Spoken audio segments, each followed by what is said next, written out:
ऊप छठ की कहानी। एक ननंद भौजाई थी। भौजाई कोक शास्त्र पढ़ी हुई थी। ननंद बाल विधवा थी। उसने भाई को पाल पोषकर बड़ा किया और विवाह किया।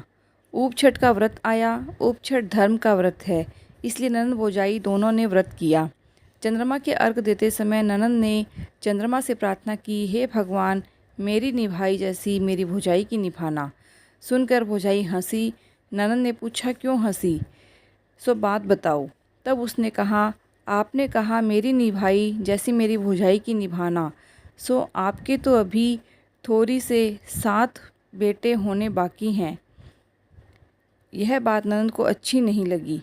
भाई आया, तब वह बोली, मुझे अभी यहाँ जला दो। भाई बोला, कैसी बातें करते हो, किसी को जिंदा जलाते हैं क्या? बहन ने जिद पकड़ ली। तब भाई बहन को जलाने ले गया। आधी जली, तब जोर से बरसात आ गई। सब उसको छोड़कर घर चले गए। वह आधी जली हुई पुकारने लगी, कोई है तो मुझे बचाओ। उधर से एक थोरी जा रहा था। वह आया, बोला, तुम मेरे से विवाह करो तो मैं तुम्हें बाहर निकालूं। उसको बाहर निकाल कर मरहम पट्टी कर कर अपने घर ले गया। उससे विवाह किया। तब थोरी से उसके 7 बेटे हुए। पीहर में माँ बाप का श्राद्ध आया।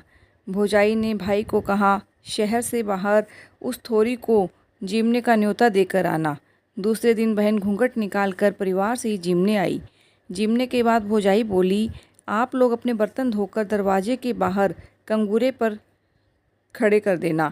बर्तन रखकर वे लोग चले गए। रात में पति पत्नी छत पर घूमने गए। पति ने देखा दरवाजे के ऊपर सोने से चमकते बर्तन क्यों हैं? पत्नी बोली, आपकी बहन भांजी जिम कर गई हैं, उनके बर्तन हैं।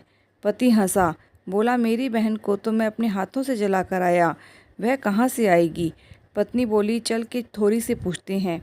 थोरी से पूछा, तब थोरी ने सब बात उसको बताई। इसलिए कभी घमंड नहीं करना, मेरी बीती जैसे तुम्हारी बीते, खोटे की खरी अधूरी की पूरी करना।